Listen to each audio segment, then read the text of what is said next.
Well, last week we started the parable of the sower. We got through some of that. That was in Matthew 13, is where we're taking most of the text. It is also in Mark and Luke.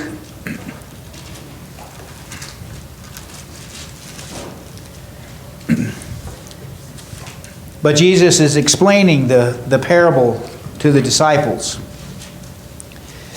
And it was talking about those seeds that were sown by the wayside. Basically, it was those that did not have their heart opened to the word.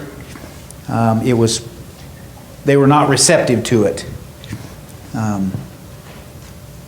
And we have that same thing going on today in this world. There are some people that are just not receptive to it. We try to reach them, and it seems like it's just falling on deaf ears, which, according to this parable, that's exactly what's happening. It is falling on deaf ears. Their ears do not hear anything.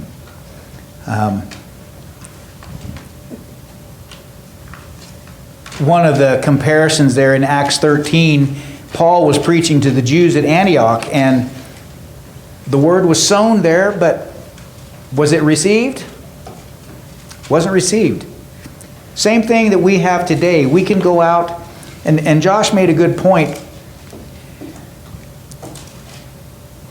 It tells us that we are to go into all the world teaching the gospel. And that's what we're talking about here, is the seed. Josh said, well, that sower, he wasn't very careful where he was sowing that seed. You could look at that and say, yeah, he probably wasn't, because some of it fell in soil that wasn't good. It didn't produce the pathway, the wayside. Some of it was rocky in that. Yes, the seed is very precious. But in Matthew 26, he said to go into all the world and spread that.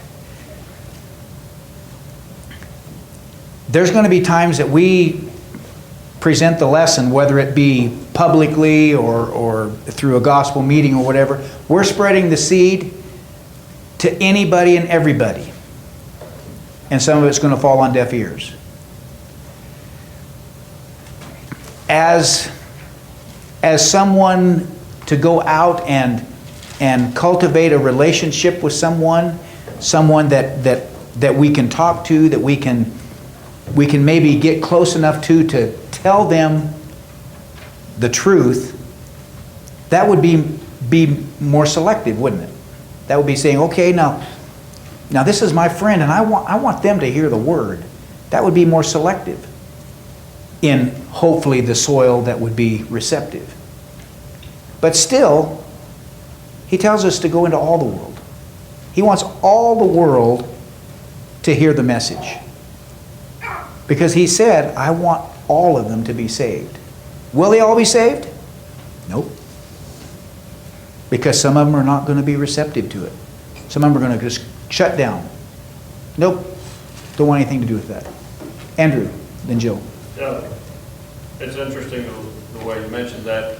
I put a lesson together on this parable a couple years ago with a little different spin on it. We frequently look at the different types of soil and ask ourselves, what kind of heart do I have? What kind of soil am I? Mm-hmm. But I posed the question, what if you're the sower? Where do you throw the seed? Are you particular about who you would offer the gospel to, or that person that we just assume is the hard ground, they'll never listen? Right. Maybe we're not the best at judging soil, and maybe that individual would have accepted it had we thrown the seed up there. Mm-hmm. And the idea behind the lesson was, let's go ahead and just throw the seed everywhere and see what comes up. Right. Try to turn that hard soil into a heart that will receive.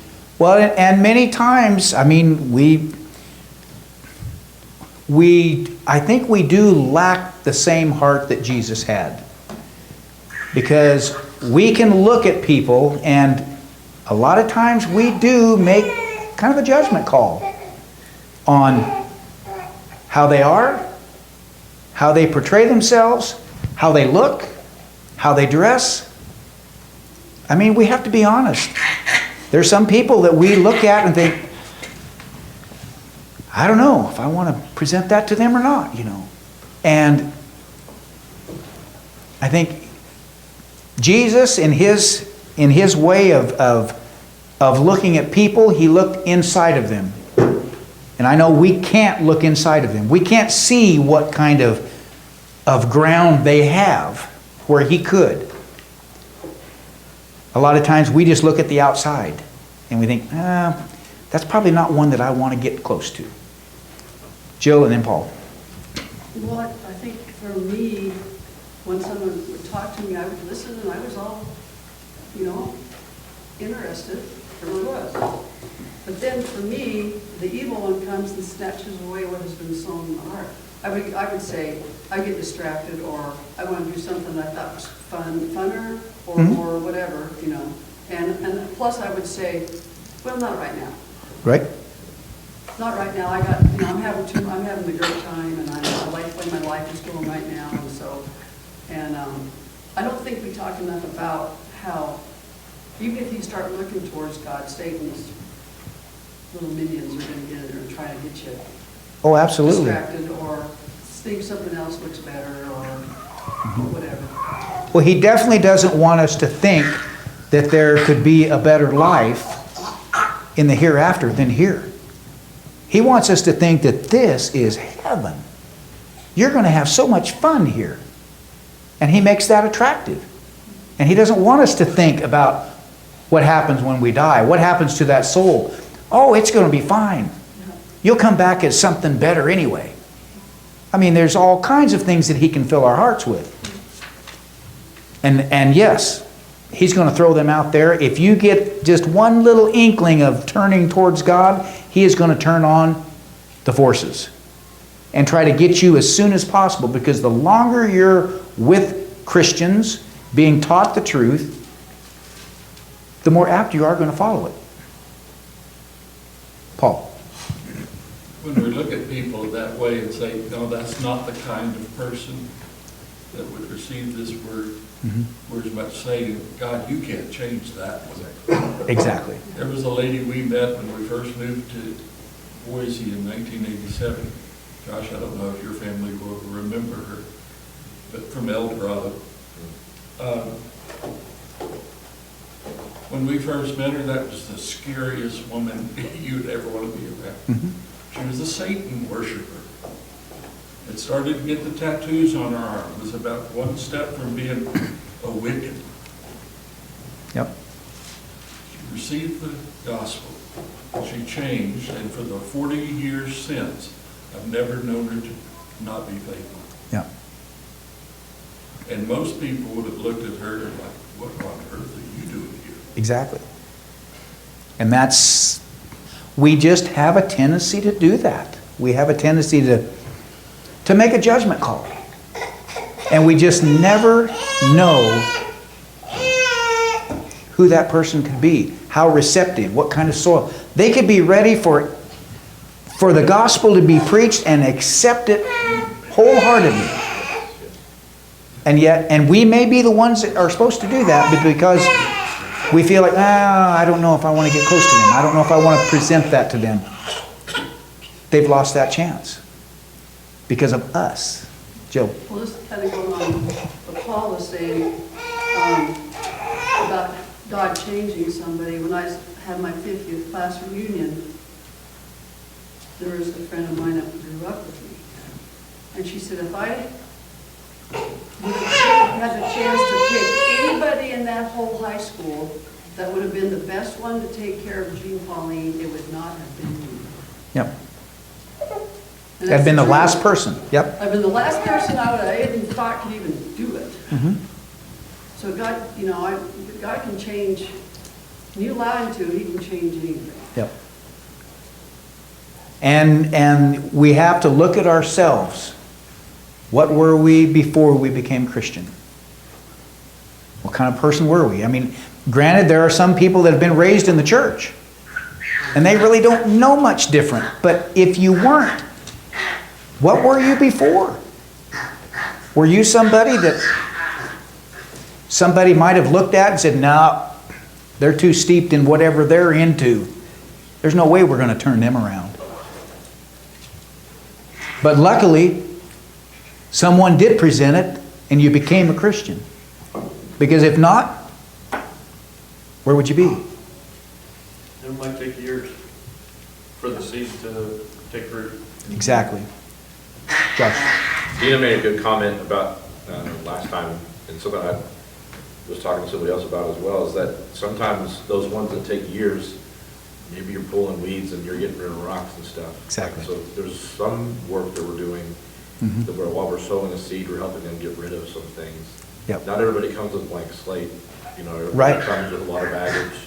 And it takes a while for some. Yeah, I have not lived in one place, I don't think, where I could go out and say, you know what, this would make a perfect garden spot, and I till it and there's no rocks. There's no weeds. It's just perfect. I haven't seen it. I haven't seen it. There's always something there. And I think that's the case. It does take a little time sometimes. It takes a little weeding, a little rock picking, watering, things like that. Cole. Sometimes, I know, and Dad can confirm this, is sometimes you have to wait for the right conditions for it to take root. When we did our rotational grazing with our cattle in Oklahoma, the seeds can be dormant for hundreds of years, certain types of grass seeds. And we did our rotational grazing, and all of a sudden we had grass coming up that hadn't been seen in that area for 50 plus years. But those seeds, they were still there. They were there. They just They were needed to dormant. have... They needed the right conditions. Yep. And sometimes there's been a seed that you plant, and then 20 years later, another Christian comes and stirs up the soil just right. That seed that was already planted Right. meets the right conditions, and it can germinate that. Yep, absolutely. So the stony ground is the next one, the rocky ground. They receive the word gladly. I mean, it's just, yes, bring it on. I love this. And they gather it in, and everything is great, and boy, they're on fire. And then what happens? A little bit of tribulation. The roots have no hold. They're shallow. They can't get around all them stones and that. And then what happens? They wither up. They die.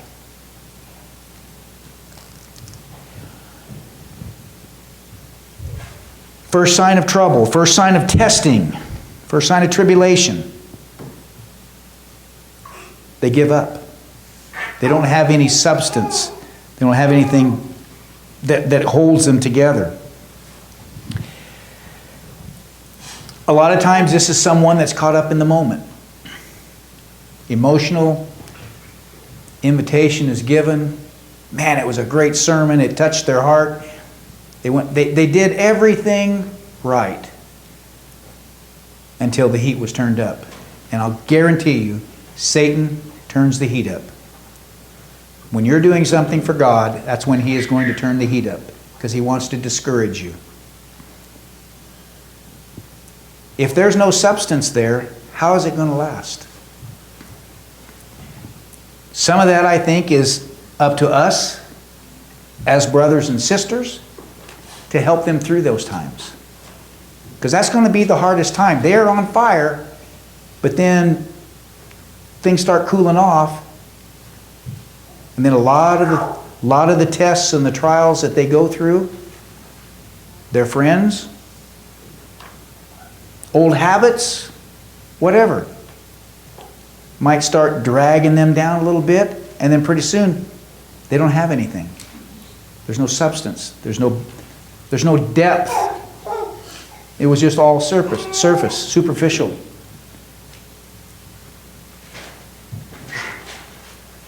That's pretty. How would you say? Pretty devastating, I guess, when you are excited for a new Christian, and then you see them slowly dying. You think, why? What is it? What happened? You know, they were so on fire. Jill?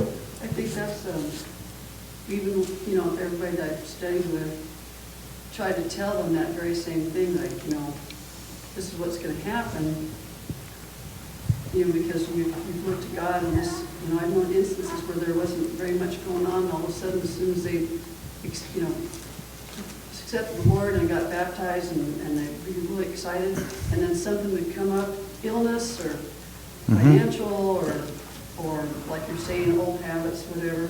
Right. And the thing that I was always kind of wondering about, you can be in contact with them, you can talk with them, but it's kind of like they don't even know that there are slipping back. They don't recognize that they're slipping back. Because they'll be, well, yeah, I know I need to, you know, I know I need to do that. You know, as soon as this is over with, then, you know, Right. I'll be back on. And that generally never happens, does it? It's always, they always lose a little bit each time. Did they count the cost? I mean, when we become a Christian, and everybody says, the Bible says, if we look at Luke 9, it tells us how to count, you know, we're going to count the cost. Do we truly count the cost? When I became a Christian, did I count the cost of what it was going to cost me to become a Christian? For most, they don't know what the cost is. Right. Exactly.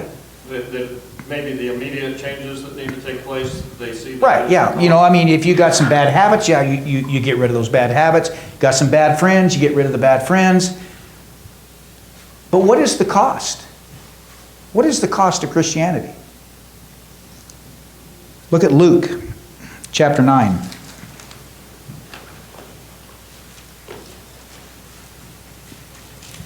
Verse 23.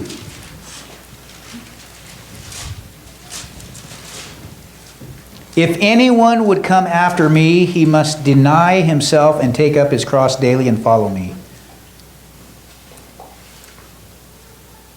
For whoever wants to save his life will lose it, but whoever loses his life for me will save it. What do we have to do? We have to deny ourselves and take up his cross daily and follow him. Do we truly count the cost? Because that's denying ourselves. How many? Denying ourselves. That's huge, isn't it? Because we're so used to pleasing ourselves. Whatever feels good, that's what we want to do. And yet denying ourselves and taking up that cross. And what does that mean?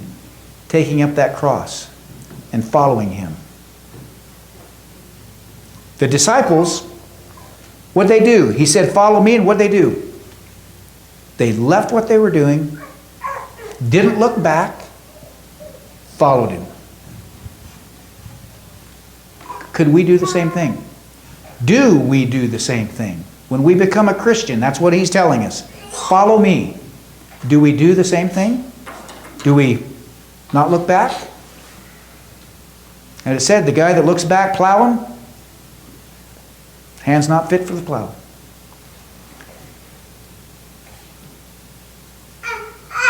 I think many times we don't realize how much we have to go through as a Christian.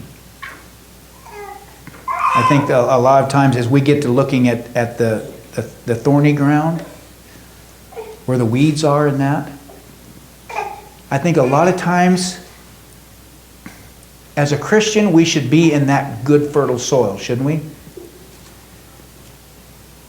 But do we sometimes let the weeds grow up?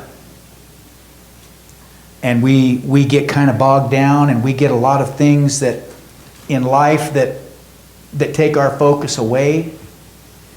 I mean, that's kind of the first step. You know, we get some weeds growing, and then we get a little weaker in our faith.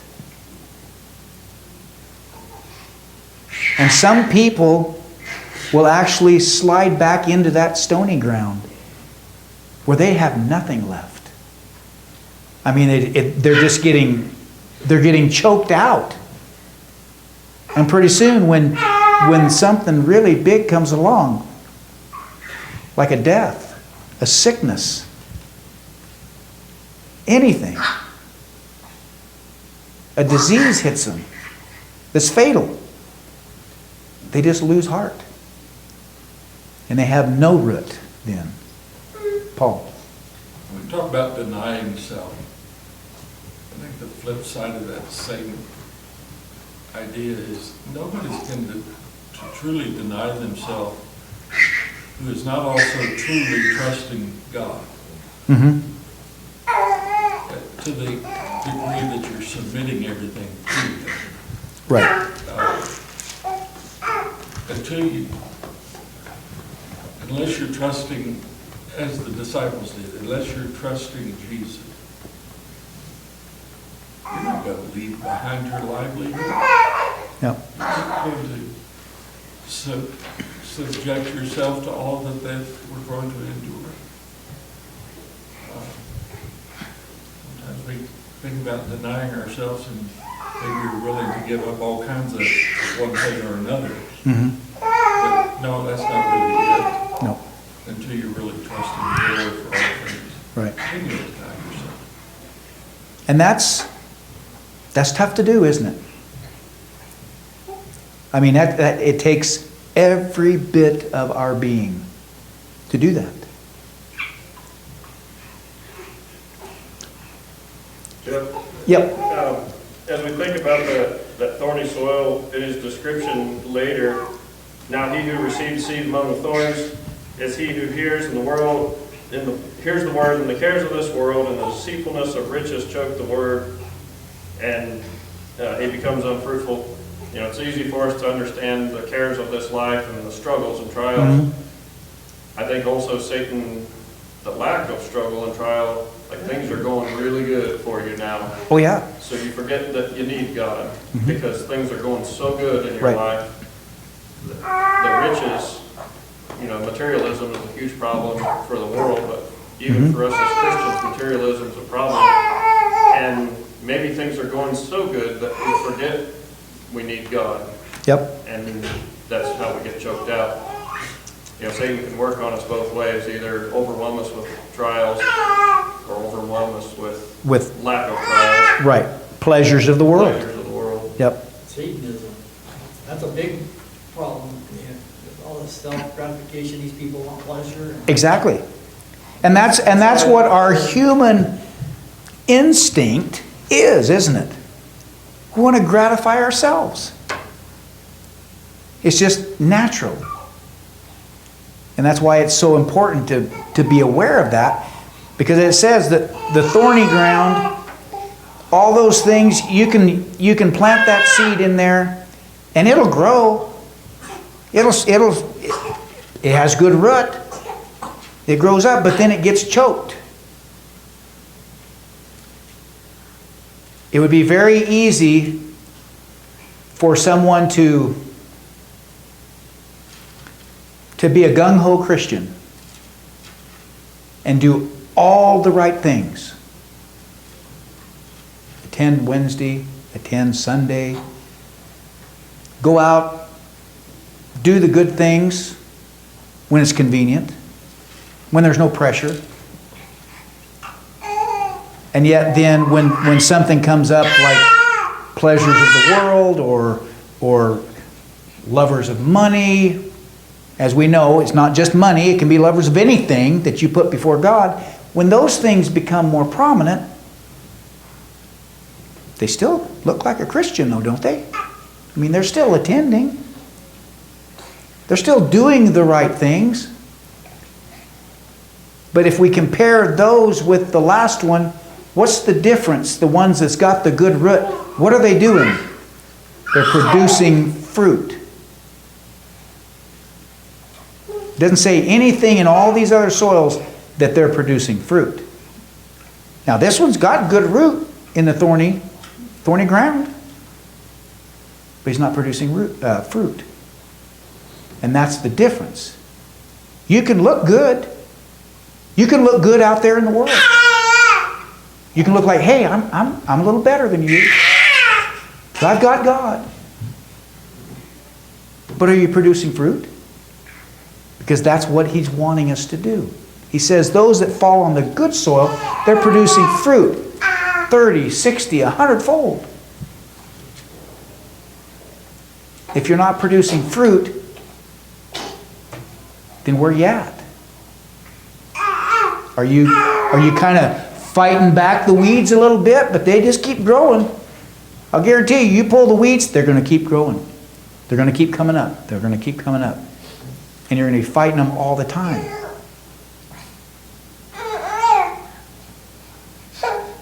But it's pretty easy to let ourselves fall back a little bit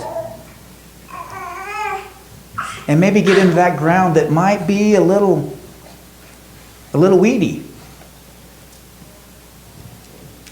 What do we do with that? Josh? It's almost like oversimplify this, but there's an amount of self-discipline that's involved in denying self. And Paul talks about buffeting his body daily, that he would bring it under subjection. Right. We fight against this physical tent that we're in to make sure that we're not living to the needs of those things. And it's similar to, January, gym memberships are amazing, right? Yep, absolutely. Everybody's going. New Year's resolution. Yes. We're going to do it. And, February a little bit less. And so if you own the gym and you watch these people come in, all these newbies, and you're like, which one's going to be my best customer? Which one's going to be the one that's actually going to be staying? It's going to be the one that's disciplined enough to actually make it through. They also many wash out early on because we have this goals and we're going to do these things. And a lot of people come to Christianity with that same kind of energy. I'm going to be a better person. I'm going to do this. I'm going to do this. And I had all these lofty ideas. But then, it's just hard, right? I've actually got to do some things. I had a friend actually telling me I would go to your church, but if I went to your church, then I would have to do stuff. Yeah. I said, yeah, and that's kind of... Have to change. I'd have to change. Yep. And so all that personal, introspective change that I have to make, I'd have to be different around my family. I'd have to talk different. I'd have to act different around people. And then all of a sudden, like you're saying, counting the costs, I didn't think about that. I didn't think about having to be different at work now. Right. And they're going to make it awkward. And then so all these different changes that are coming in, when people are trying to do this, when we were in Paraguay, we saw that with certain people come in, especially the ones that were like fast to make changes. Yep. Those are the ones that we were kept an eye on. And it was around that 6-month mark sometimes where they would start to start slacking off. And so we'd have like a date marked on the calendar to make sure that we're sticking with this person because they're going to start slacking off typically. And that's what it said, the stony ground and the thorny ground. What did the seed do? It immediately sprouted. It immediately came up. But then, what? 6 months down the road, whatever it was, then it was like, whew, this is a lot more than I thought. And then the struggle begins. And sometimes the struggle is not very long and they're gone. Sometimes they hang on longer. That's a good sign for us to get in there and start weeding, helping them out. But some of them, it's just like a flash. The sun scorched it. They're done. They're gone. And where'd they go? I mean, they were here last week and they're gone. Cole. Piggybacking on what Paul and Josh all said, is I think sometimes we get this false sense of security that, well, I'm obeying God and I'm doing what God says, and so when hard times hit us, we're like, well, it'll all turn out okay. He didn't promise that it would always turn out okay. In fact, he said there's going to be times when things don't turn out okay. Tragedy hits and you're like, well, I got God on my side. They'll make a full recovery. Or, a brother or sister falls away. Well, they'll come back. God's got it all covered. It'll all turn out okay. It doesn't always. No. And that's where the proof's in the pudding for these new Christians or even seasoned Christians is when you realize that false sense of security that it'll all turn out okay. Really hits and really tests your faith, and you have to step back and remember that if it didn't turn out all okay for Jesus or the apostles. Many of them, you know, they could have been like, well, God will get me out of this prison. I know I'll be out in a jiffy here. God won't let me die in here. You know, He's got plans for me. I won't die in here. And then they die. You know, they couldn't have that false sense of security that it's easy to have, that when you're a Christian, you're like, I'm bulletproof. God's made me invincible. He's going to protect me. And we're not promised that. And that is so, it's so important to remember that some of the things that happens in our life, we think, oh, why is this happening? Why is this tragedy happening? It's for God is trying to make us stronger. We've got a devotional that we read every day, and we've read the same one for I don't know how many years now. We just keep going over it. And every day we learn something that we might have read 3 years ago or 2 years or last year. We read the same thing. But we go through it. It's called Storms in the Desert. Every one of those tells of how God is trying to refine us through trials, through tribulation, through fire. And there's examples of it all throughout the Bible, just as Cole said. He's not going to keep us from going to prison. He's going to sustain us through it. He's not going to keep us from going through it. And that's where it makes us stronger. But if we succumb to it, well, life is over. This is it.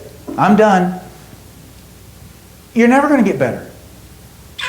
But having that faith, knowing that no matter how tough it gets, I can't imagine what it would be like to be in Paul's shoes.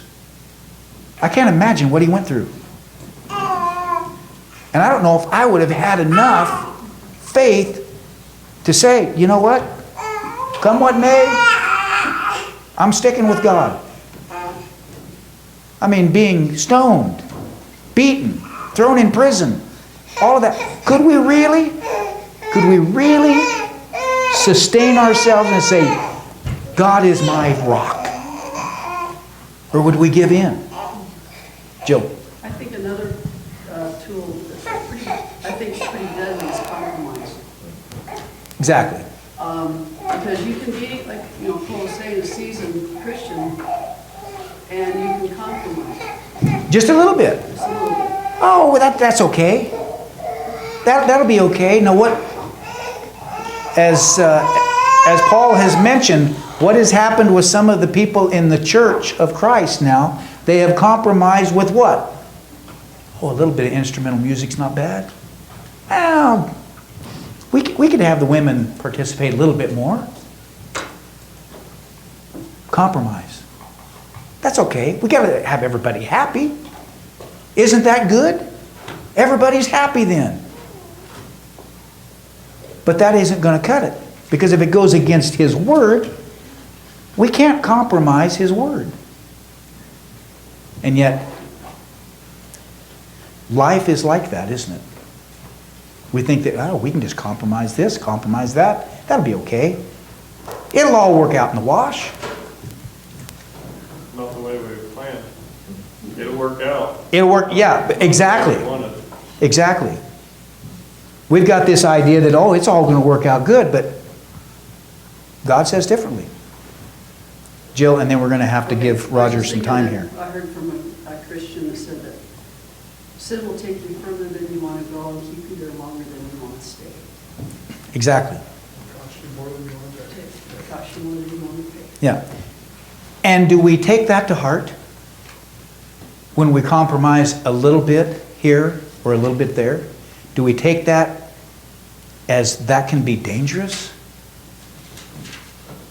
You know, a few little weed seeds, that ain't bad. Them weeds are only this high. They're not going to be a problem. The next thing you know, they're all around us. Paul. When we compromise, it's like changing the pH of the soil. Yep. Make it a little more alkaline, make it a little more acidic. You know, yeah, it's still good soil, but not for what God's planting in it. Exactly. And as soon as you compromise, that balance Yep. is gone. Yep. Yep, that's We didn't get finished tonight, but we will finish next week, and we'll start another parable next week.